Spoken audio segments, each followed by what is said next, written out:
So here we are at Puig. It's a beautiful day by the harbour, and I'm with Patrick Bouchard, who is the Managing Director for Global Travel Retail.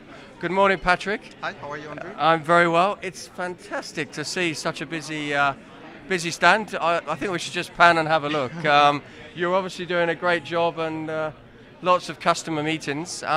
Yes, but we have a Spanish touch also where everything has to be together, so it's very specific to our culture, but we enjoy it. No, but I think that's great. Integration, domestic and travel retail, it's always a challenge for all of us. Yeah, no, you have to make sure that you have a global view of your business. Travel retail cannot be seen as a silo, so we are making sure that we have some good intercommunication between the local market and travel retail. Brilliant.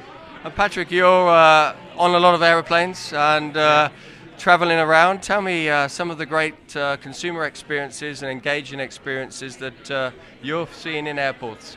Okay, so what we have tried to do with Puig over the last couple of years is really to engage the consumer thanks to our so-called retailtainment activities.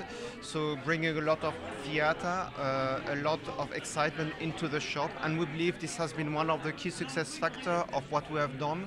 For instance, we created some pop-up stores of Paco Rabanne in London Heathrow, and based on this we made many learnings on how to engage the consumer. Mm-hmm. I guess you've been one of the advocates of entertainment in store since you started in the new role. Are you using digital in that experience in airports? We have starting, but we're still very green on this, to be honest, as we said. We will be doing it in our new fixture that we plan to do also in Heathrow, and let's see the best learning we'll make out of it. I guess that's the beauty with digital. You can really almost learn as you go, and it's real-time information and consumer data as well. Huh? Yeah, it's learning by doing. Yeah, here exactly. We don't claim to have a fixed guideline defined yet. We are learning and improving step by step. Right. Oh, and when you look at other luxury brands, who else do you think is doing a great job out there in terms of consumer engagement? Let's say that the traditional categories such as perfume and cosmetics used to be quite good, have always been the most engaging to the consumer, but I've noticed, to be very fair to you, that you have a lot of great initiative coming from the fashion industry, and especially over the last couple of years on the confectionery, which are doing a great job, and also the spirits. Yeah. And I can see a lot of best practice from the local market being implemented into travel retail. Yeah. So you guys, these categories have really woke up a lot and bring even more exciting into the shop, which is good. Huh? Yeah. And look, I think that's the joy of this week as you walk around all the stands across category. Yeah. There's so much mutual learning and benefit to ultimately drive penetration. Huh? Yes, It's great. And in terms of all the retailer consolidation, I mean, clearly it's an ongoing theme. Is that impacting you in any shape or form from a point of view of your business? Well, I think it's not impacting me only, but the whole industry. Let's say that the latest big move that happened between Dufry and Nuance is really going to change all the dynamic, I would say, mid-term or long-term in the industry.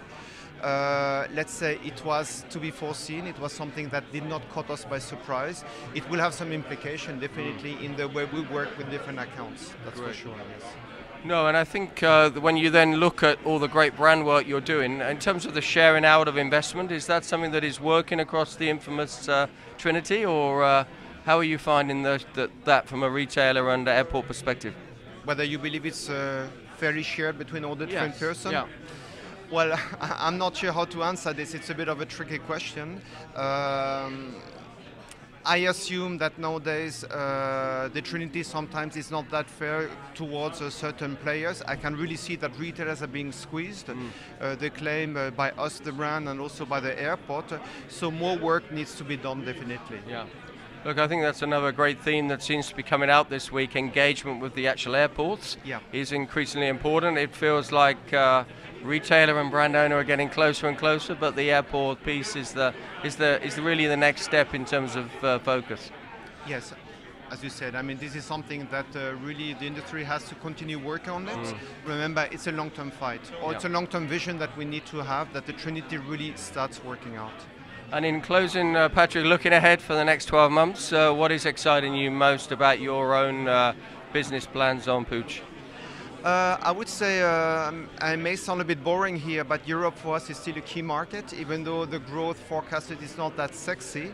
It still is like a big, in our category, a big region that we need to continue working very closely. It's very technical, very tough to be honest. And then you have got the region which will bring double-digit growth, which is more sexy to work in, such as Asia, Middle East, and Latam for us.